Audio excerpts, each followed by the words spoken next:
When asked about money and happiness, you could assume the luxuries it buys, like lavish vacations or the newest sports car, which is all true, but also helps people with their day-to-day hassles or issues. In the article, What's the Link Between Money and Happiness? Quote, money can provide calm and control, allowing us to buy our way out of unforeseen bumps in the road. In this speech, I will persuade you that money does buy happiness through less stress and benefits. I will reflect on opposing arguments and teach you how to achieve happiness through money. After receiving a paycheck, your top priorities are basic needs like food, housing, and healthcare. The remaining balance of a paycheck determines your stress for the remaining time between paychecks. When you're able to cover the basic necessities, even pleasantries, without working multiple jobs, it relieves the stress of worrying about unexpected issues. It also frees up time from your job to spend with family and friends. Some day-to-day stressors can be fixed with money. It could be putting enough gas in your car, parking on the street, getting a ticket, or your car getting towed. A subscription payment, like Netflix, Apple Music, Spotify, etc., or your pet running out of food.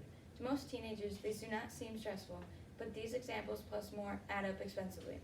If one person is living paycheck to paycheck and unforeseen events happen, they cannot afford to fix them.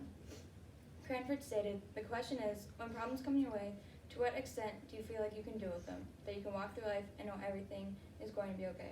And then, these are, I thought it would be funny to include my real pictures, especially when my car got towed and it ended up being $280 to get back in the same night.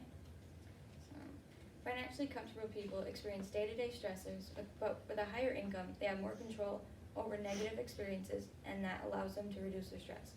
Having money also allows you to resolve the problem more quickly. After COVID-19 hit, people were enclosed in their houses for long periods of time and were advised to stay home. Is someone supposed to put their health at risk just to get food? Someone living comfortably with money has the pleasure to have delivery services. That could be DoorDash, Uber Eats, or supplies from a grocery store.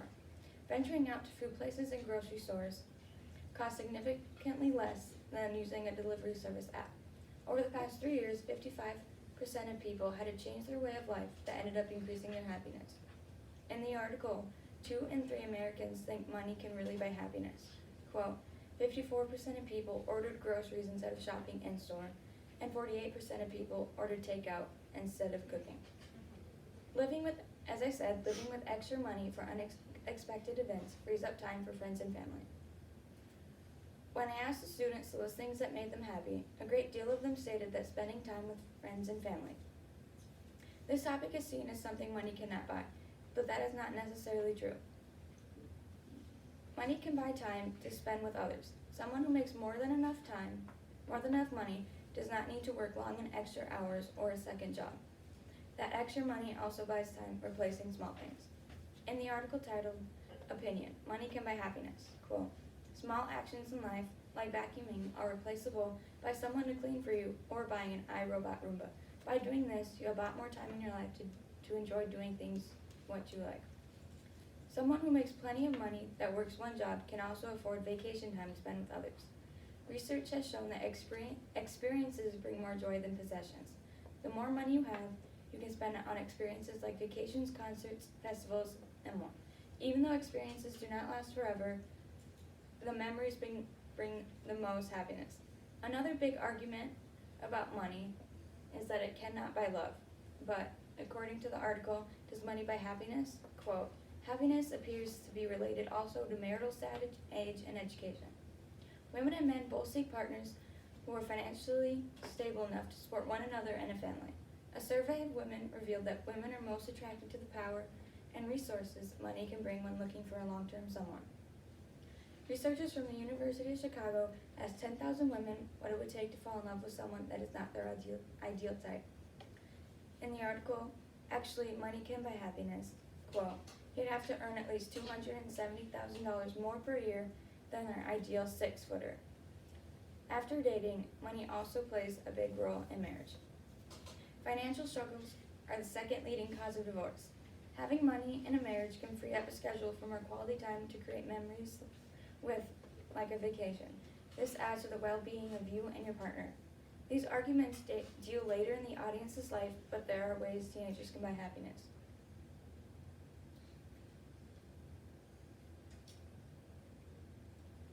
Quote, there are 5 basic principles to buy happiness.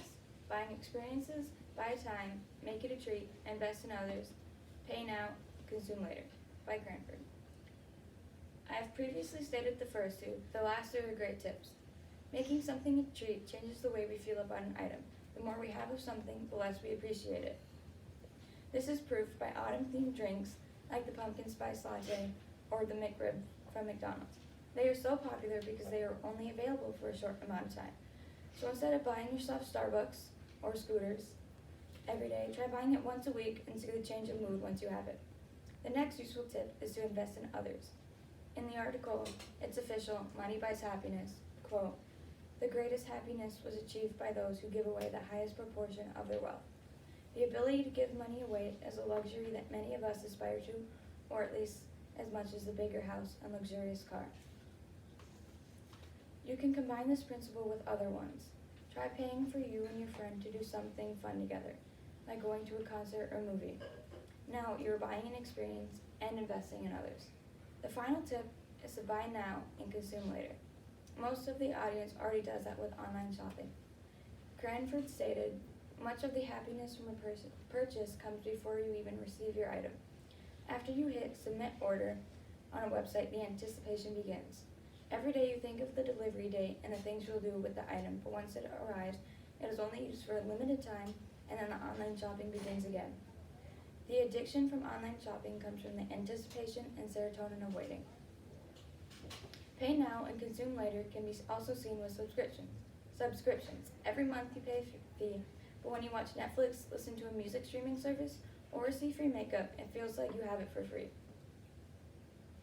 In my persuasive speech, I told you all the things money can buy to achieve happiness.